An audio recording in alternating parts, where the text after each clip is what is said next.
Hi, I'm Laura Nelkin. I'm a knitwear designer. I live in upstate New York in the Finger Lakes region, and this video teaches you a few tips and tricks about Lolancha mitts and Lolancha shawl. That was a mouthful. Both of these patterns were just released as November 2022 Lola's Choice Designs. I gave you two patterns to choose from for this club because I love the yarn I knit with so much and I wanted to do something a little easier and something a tiny bit more complicated.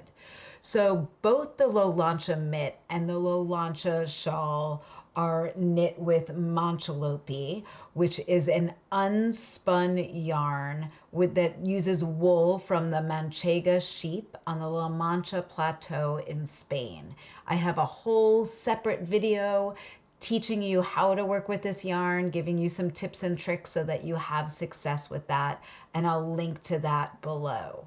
The difference between the shawl and the mitts is that the mitts are worked in the round and that pattern is a little bit more elaborate and complicated.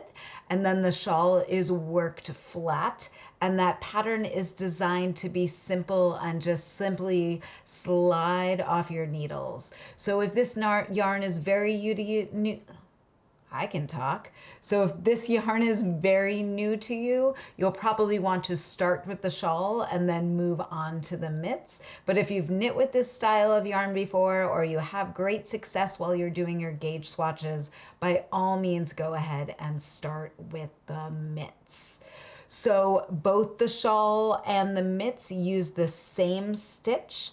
I have a little bit of the shawl already started on my needles and I'll show you how to work that stitch.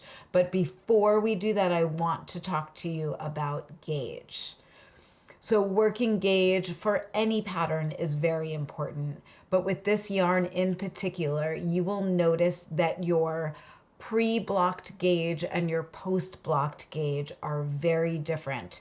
The mitts in particular are going to look way too small before you go to block them. So I suggest that what you do for working your gauge swatch for the mitts is to cast on for the smallest size and just worked in the round in that 1x1 twisted rib so that you get going. And I'll show you what that twisted rib looks like underneath the camera. So you'll just cast on for the smallest size and work in the round, working that twisted rib. And then before you go to block it, measure your gauge and then block it and measure your gauge again after it's dry. And that's how you'll know you're on.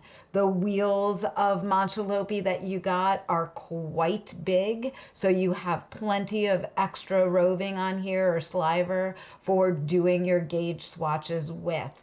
This yarn is not the easiest to rip out. So just set your gauge swatches aside and start again if you need to try it again with a different needle size. Remember, if your gauge swatch is too small, like it's too tight and you have too many stitches, you want to go up a needle size. And if your gauge swatch is too big, i.e. it's too loose, you want to go down a needle size. If you're working the shawl for the gauge, just cast on like 20 stitches and knit for 4 inches and then stop and measure that before you block it and then block it and wait for it to dry and measure it again. Feel free to ask me any questions about that. You know I feel quite strongly about doing gauge swatches and it's really interesting with this yarn how different the gauge is pre and post blocking. Okay, so I made sure you heard me about gauge and now we can knit together. One fun fact that you should know about this shawl is that you'll increase 1 stitch on every right side row. So your shawl starts out quite small with just a few stitches on your needles, and then every right side row you'll have 1 more stitch. I use my favorite reverse yarn over for doing increases in this shawl. What a reverse yarn over does is make one right that doesn't pull up your fabric and make it too tight. So I'll show you how to do that at the beginning of row 3, and then on row 4 I'll show you how to work into those so you have success. I've got a little baby shawl on my needles And I am up to row 3 of the body of the shawl. So here we go. I'm starting with row 3, and I am going to knit 1 and reverse yarn over twice. So a reverse yarn over means my left leg is to the front of my needle and the right leg is to the back of the needle. And now I'm going to knit 1 and I'm going to reverse yarn over again. And now I am going to knit to 2 stitches before the marker.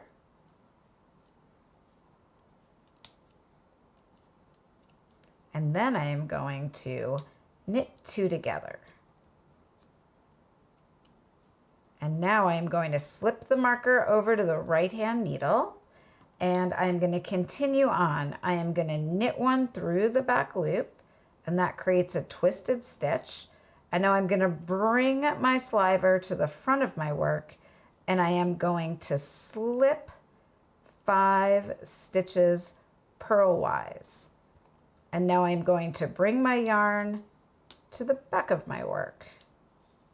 And remember, you never want to pull too hard while you're working with this sliver. You want it to keep things really loose. Now I'm going to go and knit through the back loop again on the next stitch, but I want you to make sure that this stays quite loose and you're not pulling it up too tight. Otherwise your fabric will end up puckering. So I'm going to now knit 1 through the back loop and then I am going to knit the last stitch. So on that row, I increased 1 stitch. Now I'm going to turn my work and show you a few things on row 4. I am going to show you how to purl 1 through the back loop if you've never done that before. And then I'll show you how to purl into that reverse yarn over so that you're creating that make 1 right on the right side of the work. So the first thing I'm going to do on row 4 is slip 1 purlwise with yarn in front. And now that next stitch is a purl 1 through the back loop. I'm going to come to the back of this stitch. So I'm coming in with my needle from the back to the front. I'm wrapping my sliver around and pulling it through. Again, the trick here is to not do that tightly. And now I'm going to knit 1. And now I am going to purl 1 through the back loop again. I think what is very fun about this pattern is that it is going to help you get really comfortable with a purl 1 through the back loop. Purl 1 back through the back loop. And now I'm going to knit 1. And now I am going to purl 1 through the back loop 1 more time. And now I'm going to slip that marker over. And I am going to purl to the end of the row. Bear with me, and then you will see me work into that reverse yarn over.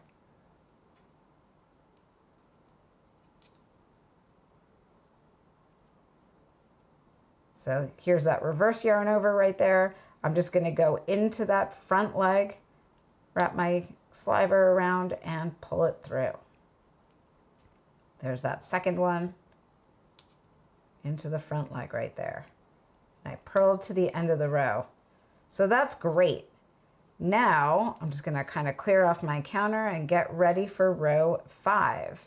The only thing that is different on row 5 is that we're going to work this stitch called a GK, which stands for get knit. And I'll show you how to do that right there on row 5, and then you will have learned all the tips and tricks that you need to know for working the shawl. And this is the exact same stitch that is worked in the mitt. So I'm going to knit 1, reverse yarn over, knit 1, reverse yarn over, and I'm going to knit to 2 stitches before the marker.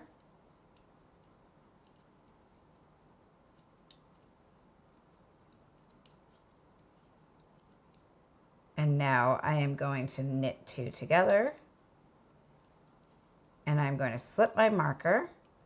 And now I'm going to knit 1 through the back loop. And I am going to purl 1. And then I'm going to knit 1 through the back loop. And then that next stitch is a GK for get knit. So what I'm going to do with my needle tip is go underneath those strands that were slipped in front of the stitches on the previous rows, then go into the next stitch on the left hand needle, wrap my yarn around, and pull it through. And what that does is grab those strands and pull them up, making a sweet little butterfly. And now I am going to knit one through the back loop, and I am going to purl one, and I am going to knit one through the back loop, and then I'm going to knit the last stitch. And that is row 5. Row 6 is exactly the same as row 4, so I don't think that I need to show you that again. Links to everything I've talked about are below. Feel free to ask any questions if you have them. I am happy to help you have success knitting your Lolancha patterns. And if you have a second, you can subscribe to my channel or sign up for my newsletter. I absolutely love to learn and knit with you. Happy knitting.